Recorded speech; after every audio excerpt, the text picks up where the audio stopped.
여러분 지난 1월 한 달 동안은요, 먼저 우리가 이 교회로 사는 교회, 이 주신 표어에 대한 좀 부담을 걸고 또 교회로 사는데 걸림돌이 되는 마음들을 좀 먼저 이겨내자는 얘기들을 좀 했어요.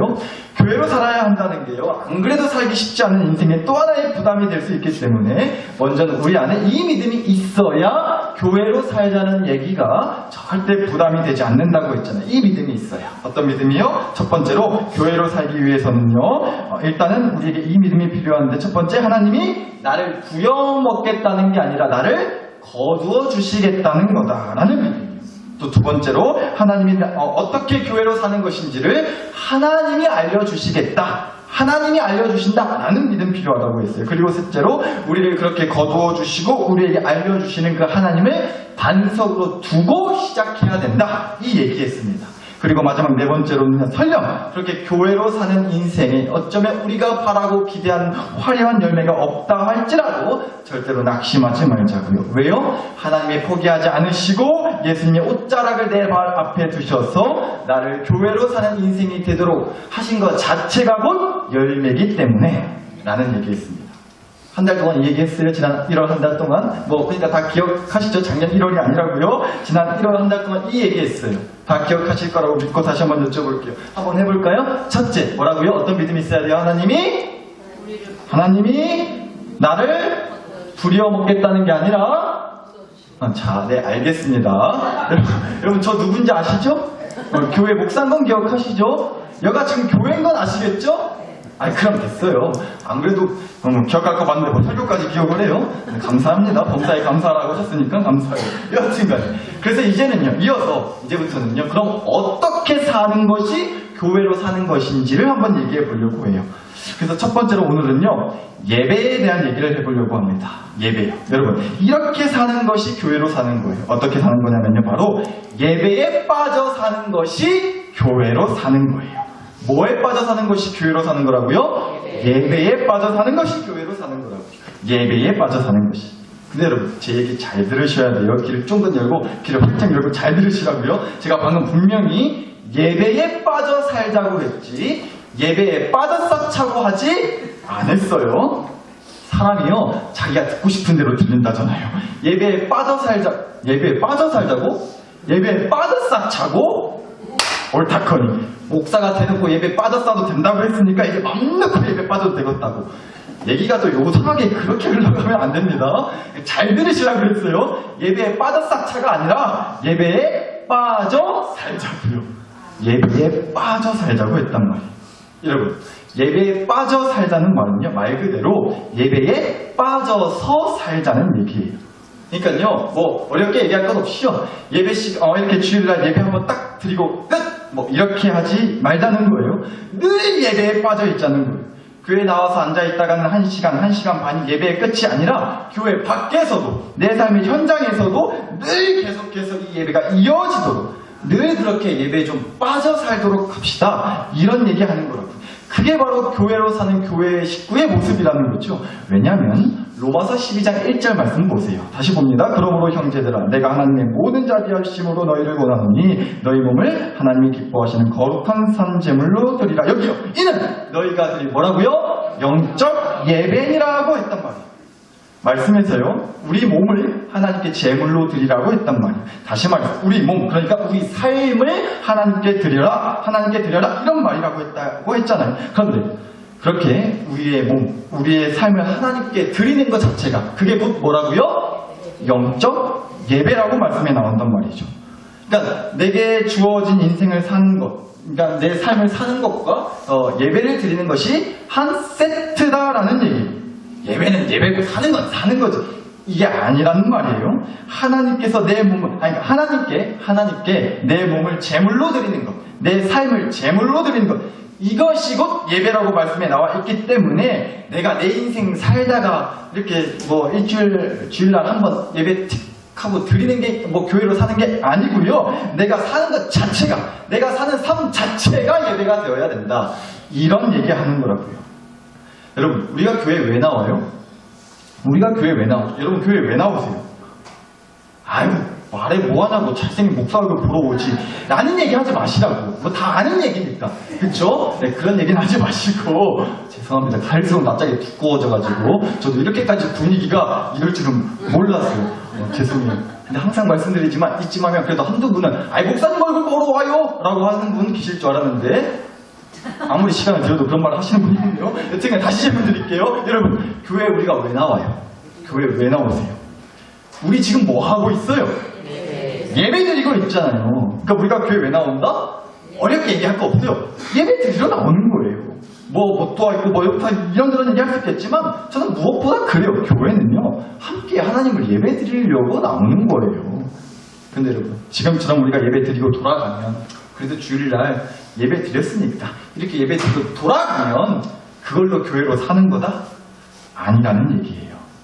물론 예배를 안 드린 것도 아니고 교회 와서 은혜롭게 예배 잘 드리고 집에 갔다? 아유, 그것도 물론 교회로 사는 거야 맞기는 맞죠. 그렇게 교회는 예배를 드리는 곳이니까 함께 모여서 교회에 나와서 예배 드렸으면 교회로 사는 거 맞다고요. 그런데 우리가 뭐 교회로 사는 교회가 되자고 할 때 이 얘기는요, 전에도 말씀드렸잖아요. 교회에 사는 교회가 아니라 교회로 사는 교회가 되자는 얘기라고요. 그러니까 단순히 예배 한번 드리고 가서 나 이렇게 살았으니까 교회로 사는 거 맞아요 정도를 넘어서서, 그 수준을 뛰어넘어서서 교회 밖에서도 교회로 사는 그런 수준을 말하는 거라고요.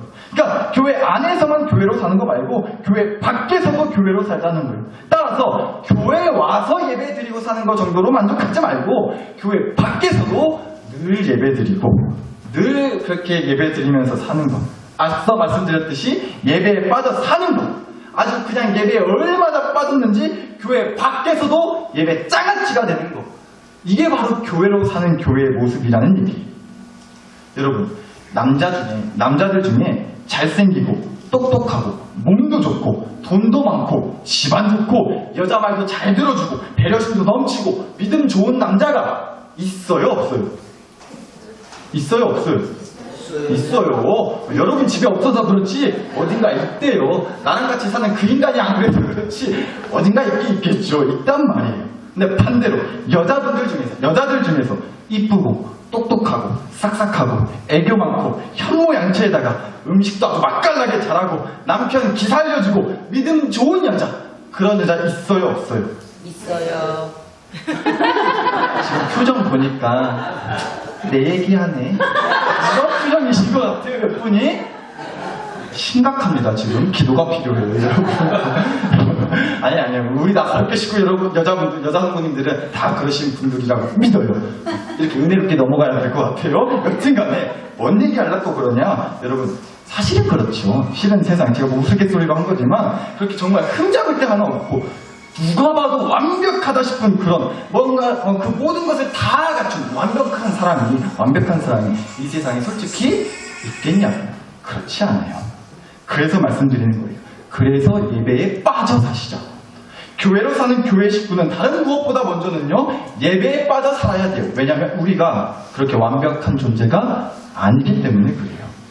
교회 안에서뿐만이 아니라 교회 밖에서도 예배에 빠져 살아야 된다는 말은요, 뭐 집에서든 집에서든 어디든 아침이고 밤이든 늘 그렇게 예배 드리면서 살아야 된다. 늘 여러분 어디를 가시나 찬송 들으시고 성경 보시고 기도하시고 24시간 24시간 내내 한 달 내내 365일 1년 내내 그렇게 여러분 집에서도 어디에서든 예배 드리고 삽시다. 그런 얘기 하는 게 아니에요. 교회 밖에서도 예배에 빠져 살다는 말은요, 우리의 완벽하지 못함을 인정하자는 얘기예요. 우리의 부족함과 초라함을 너무나 잘 알고 있기 때문에 우리의 삶의 현장에서 늘 예배를 드리는 마음으로 늘 그렇게 하나님과 함께 합시다. 이런 얘기하는 거라고요. 여러분, 성경 말씀에서도 이런 얘기가 나와요. 어느 마을에, 신약 성경 말씀에 보니까요, 어느 마을에 나병 환자, 예전에는 이제 문둥병이라고도 했어요. 요새는 이제 한센병이라고도 많이 하더라고요. 막 피부가 막 썩고 고름이 차고, 그래서 결국에는 이제 잘라내야 되기까지 한 뭐 그런 굉장히 고통스러운 병이라고 해요. 그런데 예수님 당시에 어느 마을에 그런 나병, 한센병을 앓고 있던 10명의 환자들이 자기 마을에 예수님이 오셨다는 얘기를 듣게 된 거예요. 근데 차마 이 10명의 사람들이 예수님 가까이 가지는 못했어요. 왜냐하면 당신은 그런 병을 갖고 있는 것만으로도 죄인 취급을 했거든요. 잘못한 거 없는데도 그냥 병을 갖고 있다는 것만으로 죄인 취급했어요. 그래서 차마 예수님 주변에 가까이 가지 못했던 거예요. 만약에 혹시라도 예수님 곁에 가려고 사람들 틈바구니에 들어가면요, 사람들이 막 부정타니까 절로 꺼지라고 더 심한 욕을 하면서 막 돌을 던지면서 죽일 듯이 달려들었단 말이에요. 그래서 예수님 가까이 얼씬하지 못한 채 그렇게 멀찍이서 예수님이 오셨다는 얘기만 듣고서 서성거리는 10명의 환자들이 있었다는 얘기가 성경에 나와요. 여튼 그래가지고 예수님한테 멀찍이 그렇게 떨어져서 이 10명의 환자들이요, 예수님한테 막 소리치면서 이랬다는 거예요. 말씀 보실게요. 누가복음 17장 12절 13절입니다. 한 마을에 들어가시니 나병 환자 10명이 예수님을 만나 멀리 서서 소리를 높여 이르되 예수 선생님이여 우리를 불쌍히 여기소서 라고 했대요. 막 멀리서 예수님한테 소리치면서 말했다는 거예요. 예수님 우리 좀 불쌍히 여겨주세요. 그러니까 뭐 해달라는 거예요? 자기들 병 좀 고쳐달라고 얘기하는 거예요. 우리 좀 병 좀 낫게 해주세요 예수님. 그랬단 말이죠. 그랬더니요 14절 보시고 예수님이 이르시되 그들이 가다가 그 10명의 환자들이 가다가 뭐 했어요? 깨끗함을 받은지라고 나와요. 예수님이 그 10명 모두 다 피부가 다 깨끗해지게 병을 싹 다 고쳐주셨다는 거예요. 그런데 그리고 나서요 15절에서 17절 보시면 그 중에 한 사람 10명 중에 한 사람이 자기가 나은 것을 병이 나은 것을 보고 큰 소리로 하나님께 영광을 돌리며 돌아와 예수의 발 아래에 엎드려 감사하니 그는 사마리아 사람이라. 예수께서 대답하여 이르시되 10사람이 다 깨끗함을 받지 아니하였느냐. 근데 9은 어디 갔느냐 라고 하셨대요. 자, 보세요.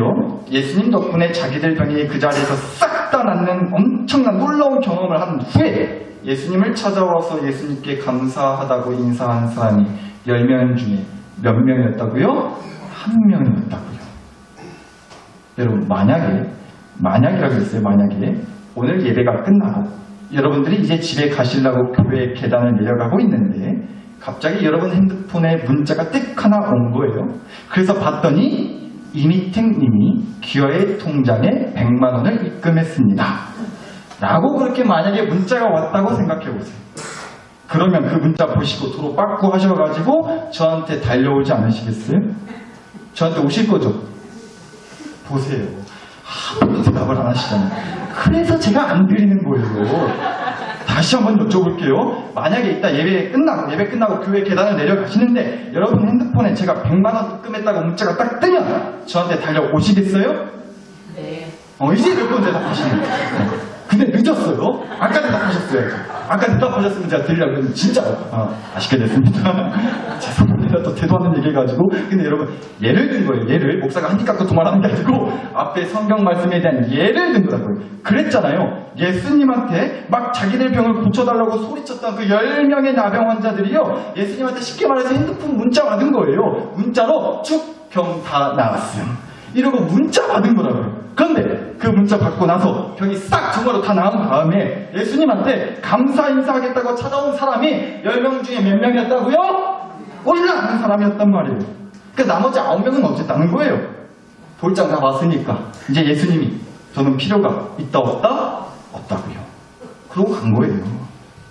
근데 여러분 저는 이 얘기 가지고 보통 감사를 주제로 이 말씀들을 많이 보시는 것 같은데 또 한편으로는 이런 생각이 좀 들더라고요. 그러니까 여러분 예배로 치자면 예배 드리고 그냥 가버렸다는 거예요. 예배 드렸으니까 볼장 다 봤다고 생각을 하는 거라고요. 할 일 다 치루었다고 생각하는 거죠. 맺고 끝낸 게 아주 정확한 겁니다. 하나님 예배 오늘 아주 그냥 옹골차게 드리고 갑니다. 저 설교 시간에 졸지도 않았습니다. 제가 봐도 오늘 예배 깔끔하게 잘 드렸네요. 자, 이따 갑니다, 교회. 오늘 예배 아주 좋았어요, 하나님. 자, 다음 주일까지 하나님도 부탁하시고, 하나님도 화이팅 하시고, 다음 주에 뵙겠습니다. 라고 그렇게 정확하게 맺고 끊고 가는 거라고요. 나는 원래부터가 그런다고. 사람이 맺고 끊는 게 정확해야지 구질구질하게 매달렸었고 그러면 못 쓴다고. 하나님한테 또 그렇게 매달렸었고 그러면 하나님도 피곤하시지 않겠냐고. 아무튼 하나님 진하게 생각해주세요. 그런 분들은 정작 하나님은 괜찮다 하시는데 아니라고. 아이고 하나님 너무 우리가 하나님 했다면 하나님도 피곤하실 테니까 우리 깔끔하게 이렇게 주일날 한번 교회 와서 하나님이랑 쎄쎄쎄 하고 그냥 할렐루야 아멘 이렇게 서로 이렇게 주고받고 그 정도로만 하자고. 여튼 나 이제 갈란다고. 다음 주에 보자고. 맺고 끝낸 게 아주 정확하다고요. 그런데 여러분 아까 보셨던 말씀에서 예수님한테서 멀리서 병고침 받고는 예수님한테 찾아오지도 않고 그 길로 자기들 길을 갔다고 한 9명의 사람들이 그렇게 딱 맺고 끊는 게 아주 정확했다는 거예요. 애시당초부터 예수님과 딱 거리를 유지하면서요, 예수님한테 자기들 목소리가 들릴 정도의 거리만 유지하면서요, 막 예수님을 찾고 부르짖고 기도하고 소원하고 매달리고 했다가 자기들이 원하는 결과를 딱 얻고 나서는 그 거리를 더 좁히려 하기보다는 그 떨어졌던 거리를 유지하는 것은커녕 오히려 거리가 더 멀어지게 떠난 사람들이 바로 그 나머지 9명의 사람들이었다는 거죠. 그런데 그 10명에서 유일하게 딱 한 사람만 예수님한테 복장 다 보고 나서도 그 예수님과의 떨어진 거리를 좁혀서 예수님 앞에 찾아왔단 말이에요. 예수님과의 인연을 맺고 나서 바로 끄는 게 아니라 그 맺은 인연을 더 단단히 맺고 싶어서 예수님과 떨어졌던 거리를 더 가까이 좁혀서 예수님 앞에 찾아온 한 사람이 있었단 말이죠. 예배로 치자면 예배 드리고 나서 이제 할 거 다 했으니까, 예배 끝났으니까 예배를 이제 맺고 끄는 게 아니라 예배로 함께 하나님과 함께하는 시간을 맺었으니 그 맺은 시간을 더 이어가고 그러면서 하나님과의 거리를 더 좁히기 위해서 예배를 자기 삶의 자리로까지 끌고 가가지고 하나님과 교회 밖에서도 함께하려고 하는 그 인연을 계속 이어가려고 하는 그 마음을 갖고 있는 사람, 바로 그 사람을 하나님께서 주목하신다는 거예요. 그리고 그게 바로 예배에 빠져 사는 겁니다 라는 얘기를 하고 있는 거예요. 그러니까 여러분, 이 예배를 절대로 이 교회 건물 안에 가두면 안 된다고요. 거듭 말씀드리고 있잖아요. 교회에 사는 교회 말고요, 교회로 사는 교회 만들자고요. 교회 안에서만 교회 말고요, 교회 밖에서도 교회로 사는 교회 만들자고 했어요. 그러니까 예배도 마찬가지예요. 이 교회 건물 예배드리기 위해 모이는 거예요. 그렇다고 해서 이 예배를 이 교회 건물 안에 가두지는 말자는 거예요. 예배를 교회에 가두지 마시라고요. 예배를 내 삶으로까지 끌고 가서 예배를 내 삶에 막 풀어놓으시자는 얘기예요. 우리 그거 하자는 겁니다. 예배에 빠져 살자는 얘기예요. 근데 여러분, 특히나 더 이 예배를 이 교회 건물 안에 가둬서는 안 되고 또 가둘 수도 없는 이유가 있어요. 그게 무엇이냐? 여러분, 예배를 받으시는 하나님께서 일단 이 교회 건물 안에 갇혀 계시지가 않아요. 보세요. 요한복음 4장 24절 말씀 보시면, 요한복음 4장입니다. 하나님은 뭐라고요? 영이시니 예배하는 자가 영과 진리로 예배할지니라고 하셨어요. 말씀에서 그러잖아요. 하나님은 무엇이라고요? 영이시다 하고 했어요. 그러니까 여러분, 우리 하나님은 쉽게 말하면 이 교회의 건물주가 아니시라는 얘기예요.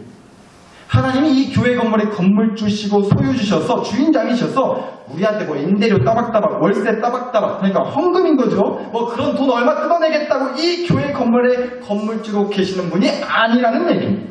바꿔 말하면, 그러니까 하나님은 이 교회 건물 안에 갇혀 계신 분이 아니라는 얘기예요. 왜요? 하나님은 영이시니까요.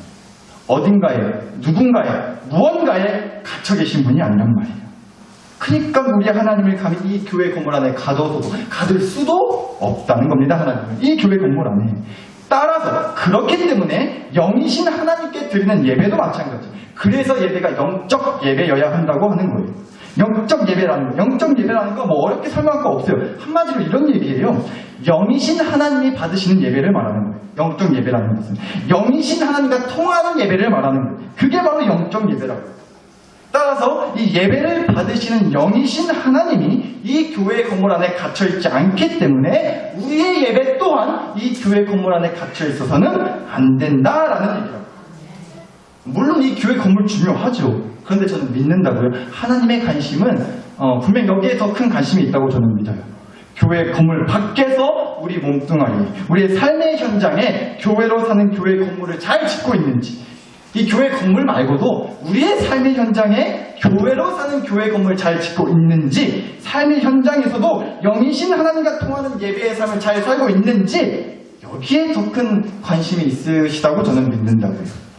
예수님한테 병고침 받았다고, 볼장 다 받다고 예수님과 거리가 더 멀어진 그 9명의 다른 사람들과 달리요, 유일하게 예수님과의 거리를 좁혀서 예수님과 함께하기 위해 그 맺은 인연을 계속 이어나가려고 예수님을 찾아왔던 그 한 사람처럼요, 우리도 교회 안에서 이렇게 예배 한번 드리는 걸로 할 거 다 했다고, 예배문 셔터 내리지 말고요. 교회 건물 밖에서도요. 하나님과의 늘 거리를 좁히기 위해서, 하나님과 함께하기 위해서 그렇게 예배 드리고 살아간다면, 그런 마음으로 살아간다면요, 저는 확신합니다. 분명 메마른 내 삶에 예배의 감동이, 예배의 기쁨이, 예배의 위로가, 예배의 치료가 있을 거라고 믿어요.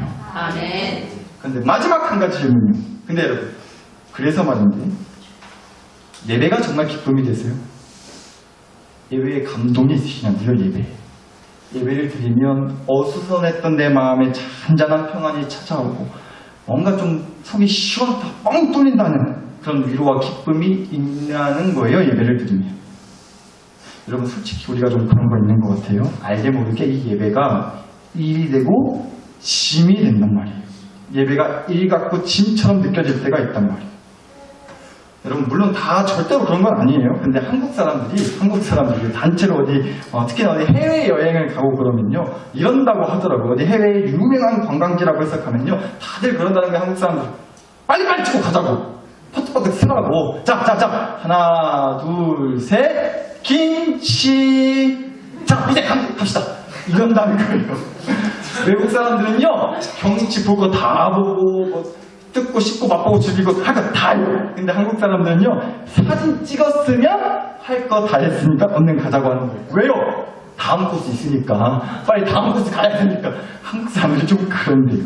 그러니까 여행이요. 이 여행이라는 게 말 그대로 여행이 아니라, 쉬는 게 아니라, 즐기는 게 아니라 마치 여행도 일처럼 생각한다는 거죠. 근데 우리가 예배도 어쩌면 그런 일처럼 생각하지 않냐는 거예요.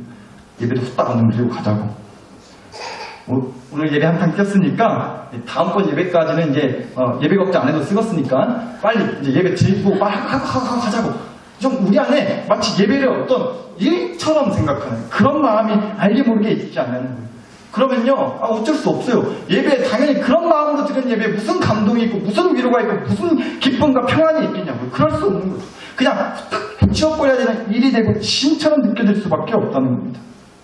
그럼 절대로 예배에 빠져 살자는 말에 아멘 소리가 나올 수 없는 거죠. 딱 그 예배 징한 것을 교회에서 드렸으면 되지. 뭔 놈에 또 내 삶으로까지 이어가야 되냐고. 이 징한 예배 난 이렇게 주일날 한번 드렸으면 됐다. 나 예배 피곤하다고. 안 그래도 피곤하고 할 일 많아 죽겠는데 오늘 예배 치렀으면 되지. 뭔 얘기냐고. 이런 마음이 밀려온다는 거예요. 예배를 일처럼 짐처럼 생각하게 되면. 그런데 여러분, 하나님께서 우리의 몸을 제물로, 우리의 삶을 예배로 받으시겠다는 건요, 다시 말씀드려요. 일주일 내내, 하루 24시간 내내 기도하고, 그러니까 성경 보고, TV도 기독교 방송 같은 것만 틀어놓고, 그렇게 살자는 게 아니에요. 예배에 빠져 살자는 얘기는. 예배를 마치 일처럼 생각해가지고, 내가 이제 예배 드리는 마음으로 살아야 쓰겠다고. 그러니까 이제 내가 뭘 해야 되냐고. 예배 드리는 마음으로 살려면 내가 뭘 해야 되냐고. 기도 좀 더 해야 되나? 찬송 한 번 더 들어야 되면? 생전 안 보던 성경 직접 어떻게 펴봐야 되나? 자꾸 이렇게 내가 뭔가를 해야 되는 일처럼 생각하지 말자는 거예요, 예배를. 그런 뜻으로 하는 얘기가 아니라는 거죠.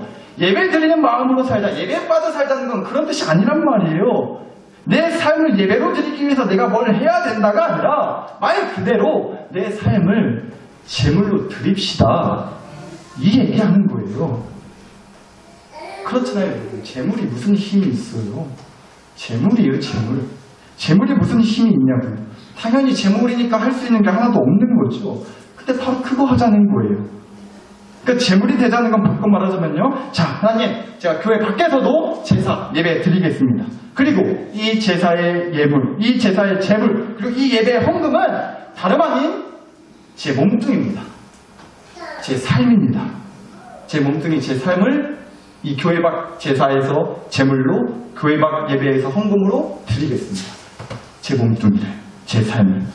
아무 힘도 없고 할 수 있는 것도 하나 없는 이 몸뚱이, 이 삶을 하나님께 제물로 드리겠습니다. 이거 하자는 거예요. 예배를 교회 건물 밖에서도 드리는 것, 내 삶을 예배로 드리자는 것은요, 그러니까 내가 내 삶을 예배로 드리기 위해서, 내가 내 삶을 예배로 드리기 위해서 내가 더 기도하겠습니다, 더 찬송하겠습니다, 더 말씀 볼랍니다, 더 헌금하겠습니다, 이런 거 하자는 게 아니고요. 저는 더 기도할 힘이 없습니다. 저는 찬송 들을 힘도 없습니다. 말씀 볼 힘도 없습니다. 헌금할 힘도 없습니다. 아무것도 할 수 없는 힘이 없습니다. 하나님 앵꼬 떴습니다. 바닥났습니다. 이 너덜너덜해진 재물을 하나님께 드립니다. 이 재물을 거두어 주시옵소서. 이거 하자는 얘기예요. 내 삶을 예물로 드리기 위해서, 재물로 예배로 드리기 위해서 뭘 하자는 게 아니라 내 삶을 예배로 드리기 위해서 내가 할 수 있는 게 하나도 없으니까 내 삶을 하나님께 제물로 드립니다. 하나님께서 저를 제물로 받으셔가지고 하나님이 일하여 주시옵소서. 이거 하자는 얘기라고요. 여러분, 저도 집에 이제 가시나 비집에 딸내미가 둘이 있다 보니까 입에서 나오는 말 10개 중에 9개는 거듭 잔소리일 때가 많아요. 저도 속으로는 그러지 말아야지 하면서도 이렇게 또 막상 하는 꼬라지들을 보면 이 가시 같은 말이 튀어나오게 되더라고요. 예를 들어가지고요, 눈길에 막 눈이 온 빙판길에 제 딸이 막 까불다가 자빠지잖아요. 그러면 저는 일단 좀 그랬으면 좋겠죠. 사실은 어디 안 다쳤냐고, 괜찮냐고, 아프지 않냐고, 아이고 우리 딸 좀 이러면 좋을 텐데, 네 그럴 줄 알았다고. 아빠가 까불지 말라 했냐 안 했냐고, 하여튼 신발장에서 까불 때부터 다 알아본다 그냥.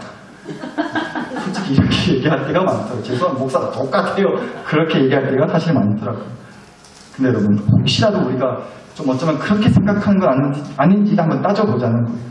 여러분, 하나님 앞에서 우리가 툭하면 나자빠지잖아요. 안 그러세요? 솔직히 우리 툭하면 하나님 앞에서 나자빠져요. 그래도 나름 창세기 말씀이 성경 맨 앞에 있다는 것 정도는 알 정도로 교회 꽤나 다녔고, 교회 다닌 횟수 손가락으로 세보면 10손가락이 모자란다 싶을 정도로 10수년 교회 다닌 세월이 있는데, 그래도 우리 툭하면 하나님 앞에서 나자빠질 때 많다고요.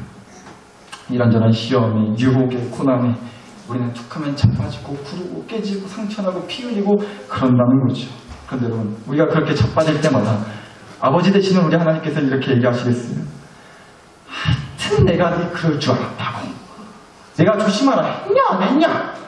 까불 때부터 알아봤어. 너 진짜 언제 하면 퉁퉁 자빠질 줄 내가 알았어. 여튼 맘에 안 들어 죽겠다고. 하여튼 너 안 바뀐다 안 바뀌어. 됐다 이제 아유 그만 술난다 나도. 우리 하나님이 그러시겠냐는 거예요. 자빠진 우리를 보고. 그러세요. 하나님이 그러신다고요.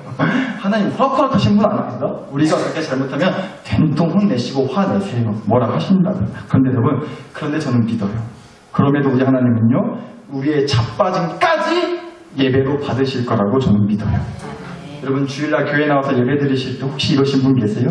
하나님 앞에서 고개 빳빳이 들고 하나님 앞에서 예배 드릴 때, 하나님, 저 지난 한 주 좀 나름 괜찮게 살았습니다. 제가 봐도 나쁘지 않았어요. 이번 주는 진짜. 하나님, 이번 주는 조금 신경 좀 써주세요. 앞으로도 좀 잘 살 테니까. 아셨죠? 우리 화이팅 합시다. 이렇게 얘기하시는 분 혹시 계세요? 오늘 그런 마음으로 오시는 분. 부럽습니다, 정말로. 저는 그렇게 예배 드렸던 기억이 한 번도 없는 것 같아가지고. 근데 솔직히 여러분, 우리 이럴 때 더 많지 않아요? 그렇게 하나님 앞에서 막 내가 이런 것도 했습니다 자랑하기보다는 솔직히 부끄러운 마음에, 죄송한 마음에 한숨부터 나올 때가 많지 않으시냐고요. 진짜. 지난 한 주 또 무너졌습니다. 저 진짜, 하나님 진짜 어떡하면 좋아. 진짜 죄송합니다. 진짜 욕먹었습니다. 근데 솔직히 죽겠습니다, 하나님. 아주 그냥 너덜너덜해졌어요. 어쩌면 좋아요, 진짜. 어떻게 하나님 진짜 이거. 우리 솔직히 그런 마음으로 예배 드릴 때가 더 많지 않냐고요. 근데 여러분, 바로 그거 하자는 거예요. 하나님께서 우리의 삶을 예배로 받으시겠다는 건요, 우리가 어떻게 하면 자빠지지 않고 우리의 삶을 하나님께 정말 기깔나게 그런 멋진 예배로, 우리의 삶을 그런 멋진 예배로 드릴 수 있을까? 그러려면 우리가 뭘 해야 될까? 교회 밖에서도 삶을 예배로 드리자는 것, 그런 거 생각하자는 얘기가 아니란 말이에요. 수없이 자빠지는 나를 하나님께 그래서 제물로 드리자는 거예요. 내가 제사장이 되어서 예배를 어떻게 드릴지를 고민하자는 게 아니라 제사장 되시는 하나님께 피가 철철 나도록 자빠진 나를 제물로 드리자는 거예요. 그래서 제사장 되시는 우리 예수님, 우리 하나님께서 내 삶을 어떻게 감동이 넘치고 평안이 흐르고 위로가 가득한 예배로 만들어 가시는지를 우리가 믿음과 소망으로 지켜보자는 거예요. 이것이 바로 교회로 사는 교회 식구가 가장 먼저 살아야 할 예배에 빠져 사는 삶의 모습이라고 저는 믿는다고요. 사랑하는 교회 식구 여러분, 우리가 이렇게 주일날 교회 나와서 나름 찬송하고 기도하고 설교 듣고 아멘하고 그렇게 나름 분위기 잡고 가는 게 솔직히 무슨 의미가 있겠어요? 만약에 내가 이 예배 한번 드렸다고 할 거 다 했다고 생각한다. 그러면 도대체 이 예배가 무슨 의미가 있겠냐는 거예요. 내가 이 예배 한 번도 할 거 다 했다고 생각하면. 하나님이 우리한테 예배 한 번 더 받았으니까 좋아하시겠지 정도의 의미요? 그래도 예배 안 빠지고 출석 도장 얼굴 도장 찍고 갔으니까 하나님한테 뭔 소리 안 듣고 목사 눈치 안 봐도 된다 정도의 의미인가요? 사나설교 식구는 우리가 고작 그렇지 않다고요.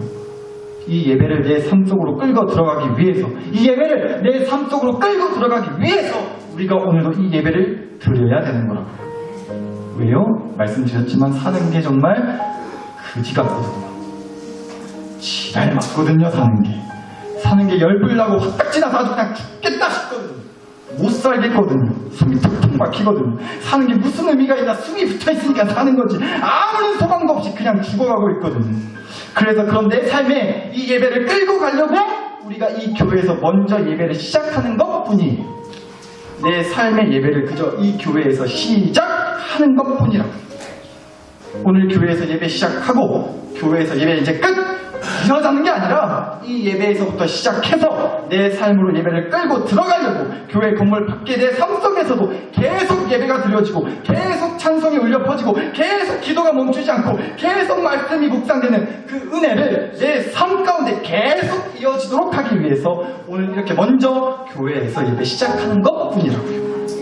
따라서 간절히 소원합니다. 그리고 정말로 소망합니다. 부디 예배가 저와 여러분에게 일이 되고 짐이 되지 않기를 소원해요. 부디 예배가 저와 여러분에게 힘이 되고 쉼이 되기를 축복합니다. 그래서 교회로 사는 교회 식구답게 교회 밖에서도 제사장 되신 예수님 하나님과 통하는 영적 예배, 나는 아무것도 할 수 없습니다. 그래서 제물로 나를 바칩니다. 제사장 예수님, 제사장 하나님, 내 삶을 거두어 주시고 내 삶의 예배를 이끌어 주셔서 내 삶 가운데 이 예배의 감동, 예배의 기쁨, 예배를 통한 회복, 예배를 통한 구원, 위로, 행복의 은혜에 빠져 살게 하여 주시옵소서. 우리 이런 간절한 바람을 가지고 시간 함께 주여 한번 부르고서 함께 기도 올려드리겠습니다. 주여!